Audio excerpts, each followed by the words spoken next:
السلام عليكم ورحمة الله وبركاته. بسم الله الرحمن الرحيم. الحمد لله رب العالمين.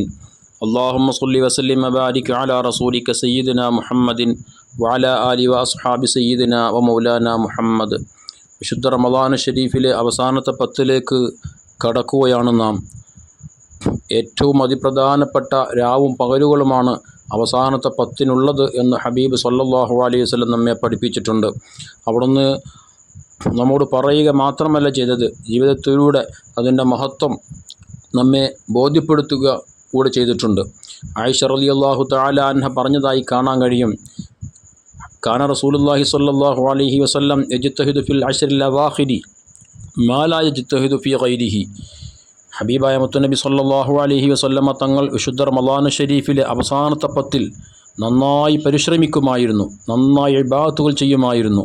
മറ്റു പത്തുകളിൽ മറ്റു ദിവസങ്ങളിൽ ഇബാദത്ത് ചെയ്യുന്നതിനേക്കാൾ കൂടുതലായി റമളാൻ ഷരീഫിലെ അവസാനത്തെ പത്തിൽ ധാരാളം ഇബാദത്തുകൾ ചെയ്യുമായിരുന്നു. മറ്റൊരു ഹദീസിൽ ആയിഷ റളിയല്ലാഹു തആല അൻഹ പറയുന്നുണ്ട്, ഇദാ ദഖലൽ അശ്ർ, ഹബീബായ മുത്തുനബി സ്വല്ലല്ലാഹു അലൈഹി വസല്ലമ തങ്ങൾ വിശുദ്ധ റമളാൻ ഷരീഫിൽ അവസാനത്തെ 10 പ്രവേശിച്ചു കഴിഞ്ഞാൽ അഹിയൽ ലൈൽ, രാത്രി അത് നേരം പുലരുന്നതുവരെ ഇബാദത്തുമായി കഴിഞ്ഞുകൂടുമായിരുന്നു. വൈഖല്ലാഹു ലഹു, റസൂലുള്ളാഹി തങ്ങൾ മാത്രമല്ല റമളാൻ ഷരീഫിൽ അവസാനത്തെ 10 ഇബാദത്തുമായി കഴിഞ്ഞുകൂടിയിരുന്നത്. അവിടുന്ന് അവിടുത്തെ ഭാര്യമാർ, അവിടുത്തെ മക്കളെ എല്ലാം വിളിച്ചുണർത്തിയിട്ട് ഈ രാത്രി നേരം പുലരുന്നതുവരെ ഇബാദത്തുമായി കഴിഞ്ഞുകൂടാൻ അവർക്ക് കൂടെ നിർദ്ദേശങ്ങൾ നൽകുകയും അവരെ കൂടെ പ്രോത്സാഹിപ്പിക്കുകയും ചെയ്യുമാറുണ്ടായിരുന്നു. വശദ്ദൽ മിഅ്സർ, അവിടുന്ന് അരമുണ്ടൊക്കെ മുറുക്കിയെടുത്ത് അഥവാ ഇബാദത്തിന് വേണ്ടി മാത്രം ഒരുങ്ങി തയ്യാറാകുന്ന ഒരവസ്ഥയായിരുന്നു വിശുദ്ധ റമളാൻ ഷരീഫിലെ അവസാനത്തെ 10 ദിവസങ്ങൾ പ്രത്യേകിച്ചും ഹബീബായ റസൂലുള്ളാഹി സ്വല്ലല്ലാഹു അലൈഹി വസല്ലമ തങ്ങൾ നിർവഹിച്ചിരുന്നത്. അതിനു മാത്രം പ്രാധാന്യമുള്ള ലൈലത്തുൽ ഖദ്ർ കൊണ്ട് അനുഗ്രഹീതമായ രാവുകളുള്ള ഒരു പത്തായതുകൊണ്ട് തന്നെ ഒരിക്കലും നഷ്ടപ്പെട്ടു പോകരുത്.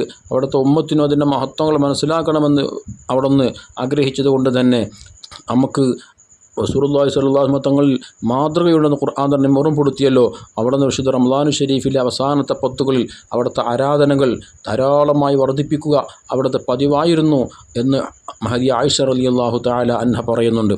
അതുകൊണ്ട് തന്നെ ഇനിയുള്ള 10 ദിവസങ്ങളിൽ ഏറ്റവും വളരെയധികം പ്രധാനപ്പെട്ട രാവും പകലുകളുമാണ്. ഒരിക്കലും നഷ്ടപ്പെടുത്താതിരിക്കാൻ വിശ്വാസികളാകുന്ന നാം ഓരോരുത്തരും പ്രത്യേകം ശ്രദ്ധിക്കണം.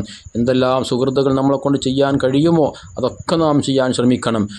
ധാരാളം ഇസ്തിഗ്ഫാർ ചൊല്ലാൻ, അതുപോലെ തന്നെ അള്ളാഹുവിലേക്ക് ധാരാളം ഖുർആൻ കൊണ്ട് അവൻ്റെ വചനങ്ങൾ ഉച്ചരിച്ചുകൊണ്ട് അള്ളാഹുവിലേക്ക് അടുക്കാൻ, തൗബ കൊണ്ടും ഇസ്തിഗ്ഫാർ കൊണ്ടും മനസ്സറിഞ്ഞ് റബ്ബിലേക്ക് അടുക്കാനൊക്കെ നമുക്ക് സാധ്യമായി കഴിഞ്ഞാൽ നമ്മുടെ ജീവിതത്തിലെ ഏറ്റവും വലിയ വിജയം അത് ആയിത്തീരുക തന്നെ ചെയ്യും. പ്രത്യേകിച്ച് നാം ചെയ്യുന്ന ഇബാദത്തുകൾ ലൈലത്തുൽ ഖദ്റിൻ്റെ രാത്രികളായെങ്കിൽ 1000 മാസത്തേക്കാൾ ഇബാദത്തുകൾ ചെയ്യുന്നതിനേക്കാൾ പുണ്യം അതുകൊണ്ട് നമുക്ക് നേടിയെടുക്കാനും സാധിക്കുമെന്ന് വിശുദ്ധ ഖുർആൻ തന്നെയും നമ്മെ ഓർമ്മപ്പെടുത്തിയിട്ടുള്ളതാണ്.